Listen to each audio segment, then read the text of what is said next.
శ్రీమాత్రే నమ. జయ గురు దత్తాత్రేయ నమ. ఈ వీడియోలో మనం మార్గశిర మాసంలో వృశ్చిక రాశి వారికి మాస ఫలితాలు ఏ విధంగా ఉంటాయో తెలుసుకునే ప్రయత్నం చేద్దాం. సాధారణంగా సంవత్సర ఫలితాలు తెలుసుకున్నప్పుడు ఉగాది నుంచి ఉగాది వరకు తెలుసుకోవడం జరుగుతుంది.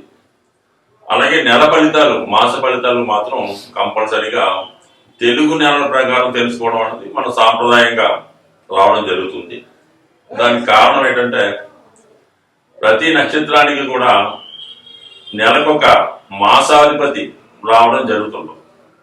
ఆ మాసాధిపతి యొక్క ఫలితం ఆ నెలలో ఆ నక్షత్ర జాతకుల మీద ఎక్కువగా ప్రభావం చూపడం జరుగుతుంది.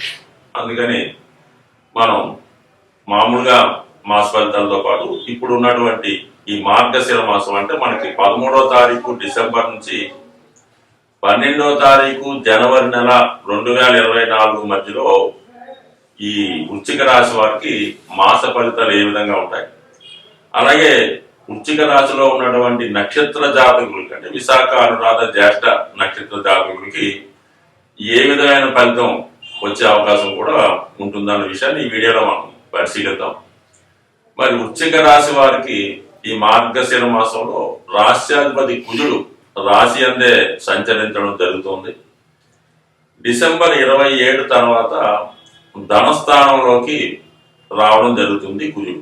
అంటే డిసెంబర్ 27 తర్వాత సహజ భాగ్యస్థానం అయినటువంటి ధనుసు రాశిలోకి కుజుడు రావడం వల్ల కుటుంబ సంబంధించిన విషయాలు చాలా అనుకూలంగా ఉంటాయి. కుటుంబంలో ఉన్నటువంటి సమస్యల్ని, అంటే ఎటువంటి సమస్య అయినా జాతకుడు తన యొక్క సమయస్ఫూర్తితో, తెలివితేటలతో కుటుంబ సమస్యల్ని పరిష్కరించే ప్రయత్నం చేస్తాడు. అలాగే ఆర్థిక పరమైనటువంటి సమస్యల నుంచి కూడా బయటపడే అవకాశం ఉంది. సో ఆల్రెడీ లాభాధిపతిగా ఉన్నటువంటి కుజుడు, రాష్ట్రాధిపతి కుజుడు ధనస్థాన సంచారం అనేది కంపల్సరిగా మరి డిసెంబర్ 27 తర్వాత ఆర్థిక పరమైన సమస్యల నుంచి బయటపడే అవకాశం ఉంది. ఇంచుమించుగా రవిగ్రహం కూడా మనకి డిసెంబర్ 16 నుంచి ధనస్థానంలో సంచరించడం వల్ల ప్రభుత్వ పథకాలు మీకు అనుకూలంగా వస్తాయి. ప్రభుత్వ అధికారుల సహకారం ఉంటుంది. సంక్షేమ పథకాలు మీకు అనుకూలంగా రావడం జరుగుతుంది. అంటే మొత్తం మీద ఈ కుటుంబ స్థానం ఈ మార్గశిర మాసంలో చాలా బలంగా ఉండడం వల్ల అటు కుటుంబ విషయాలు అనుకూలంగా ఉంటాయి, ఆర్థిక పరంగా ఉంటుంది. కుటుంబంలో ఒకరికి వివాహం కానీ, ఉద్యోగం కానీ, ఆర్థిక పరంగా సక్సెస్ కానీ రావడం జరిగే అవకాశం ఉంది. మొత్తం మీద కుటుంబం యొక్క పేరు ప్రతిష్టలు పెరగడం జరుగుతుండదు. ఇక 5లో రాహు సంచారం మాత్రం కొద్దిగా జాగ్రత్తగా నిర్ణయం తీసుకోవాలి. ఎటువంటి ప్రలోభాలకి లొంగకూడదు. అలాగే ఈజీ మనీ కొరకు ప్రయత్నం చేయకూడదు. షేర్ మార్కెట్ కానీ, జోదం కానీ వారి జోలికి వెళ్ళదు. కొద్దిగా మీ అత్యంత సన్నిహితులు, ఆత్మీయులు, మీరు ఎవరైతే బాగా ఇష్టపడుతుంటారో వారు ఏదో కారణం వల్ల ఈ నెలలో మీకు దూరం అయ్యే అవకాశం ఉంది. అది వాళ్ళకి ఏదైనా విదేశావహారమో, వివాహం జరగడం వల్ల కొన్నాళ్ళ పాటు మరి ప్రియమైన వారిని దూరం చేసుకునే అవకాశం ఉంటుంది. రాహు పంచమ స్థానంలో ఉండడం వల్ల షేర్ మార్కెట్ లో ఉన్న వాళ్ళు మాత్రం చాలా జాగ్రత్తగా వ్యవహరించాలి. ఇతరులకు సలహాలు ఇచ్చే విషయంలో మాత్రం అనవసర విషయాలు, మీ సలహాల వల్ల ఇతరులు నష్టపోయే అవకాశం ఉంది. కాబట్టి ఎట్టి పరిస్థితుల్లో కూడా ఎవరికి సలహాలు ఇవ్వకుండా ఉండడం మంచిది. 12వ స్థానంలో ఉన్నటువంటి శుక్రగ్రహ సంచారం మరి స్త్రీలకి ఇది అటు వివాహ విషయంలో అనుకూలిస్తుంటుంది. నూతన ఆభరణాలు కానీ, ఖరీదైన వస్తువులు కానీ, మరి పట్టు వస్త్రాలు లాంటివి లభించే అవకాశం ఉంది. అంటే శుక్రుడు 12వ స్థానంలో ఉన్నప్పుడు జాతకుడికి ఏది కోరుకున్నా, అంటే వస్తు రూపంలో కానీ, ధన రూపంలో కానీ, బంగారు రూపంలో కానీ ఏదైతే కోరుకుంటాడో అది జాతకుడికి లభించే అవకాశం ఉంటుందన్నమాట. అది గిఫ్ట్ రూపంలో రావచ్చు, రుణ రూపంలో కొనుక్కోవచ్చు, ఆర్థిక పరంగా కొనుక్కోవచ్చు. మొత్తం మీద శుక్రుడు 12లో ఉన్నప్పుడు జాతకుడు ఇలాంటి సౌకర్యాలు పొందే అవకాశం ఉంటుంది. పైపెచ్చు సప్తమాధిపతి 1000 స్థానంలో ఉండడం, 6వ స్థానంలో గురువు ఉండడం కొంత ఎడబాటు వైవాహిక జీవితంలో వచ్చే అవకాశం ఉంది. బట్ ఏదైనా వృశ్చిక రాశి ఈ నెలంతా కూడా బలంగా ఉంది. ప్రారంభంలో ప్రభుత్వ ఉద్యోగం ప్రయత్నం చేస్తున్న వాళ్ళకి కానీ, క్రీడా రంగంలో ఉన్న వారికి, ప్రభుత్వ ఉద్యోగులకి, అలాగే పోలీస్ డిపార్ట్మెంట్ వారికి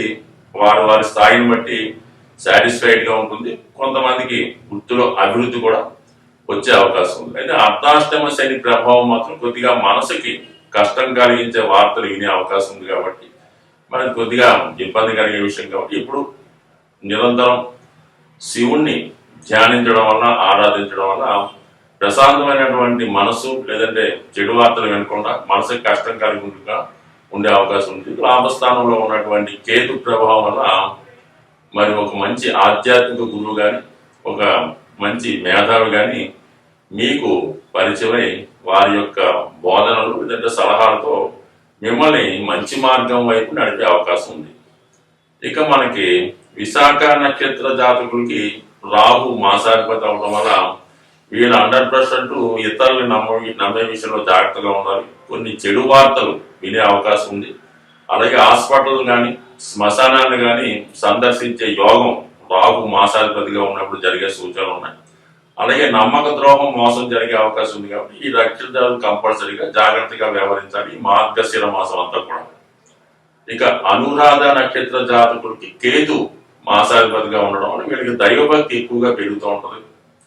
సో కొత్త కొత్త విషయాలు తెలుసుకునే ప్రయత్నం చేస్తారు. మరి కేతు ఫిజికల్ గా లాభస్థానంలో ఉండడం వల్ల మరి గురువుల నుంచి ఆధ్యాత్మికవేత్తల నుంచి సౌకర్యం వచ్చే అవకాశం ఉంది. కానీ కొంత ఇతర వ్యక్తుల నుంచి చెడ్డ వ్యక్తుల నుంచి ఇబ్బందులు ఎదుర్కొనే అవకాశం ఈ కేతు మాసాధిపతిగా ఉన్నప్పుడు అవమానాలు కొన్ని స్త్రీలతో విభేదాలు గొడవలు వచ్చే అవకాశం ఉంది కాబట్టి జాగ్రత్తగా వ్యవహరించడం మంచిది.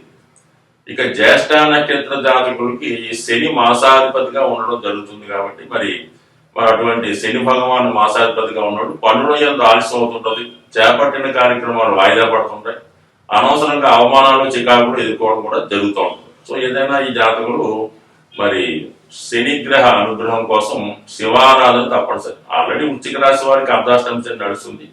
అది దాని ప్రభావం ఈ జ్యేష్ఠ నక్షత్రం మీద మరికొంత ఎక్కువగా రావడం జరుగుతుంటుంది. సాధారణంగా జ్యేష్ఠ నక్షత్ర జాతకులు ఫైనాన్షియల్ ప్రెస్ ఎక్కువగా ఎదుర్కోవడం జరుగుతుంటది.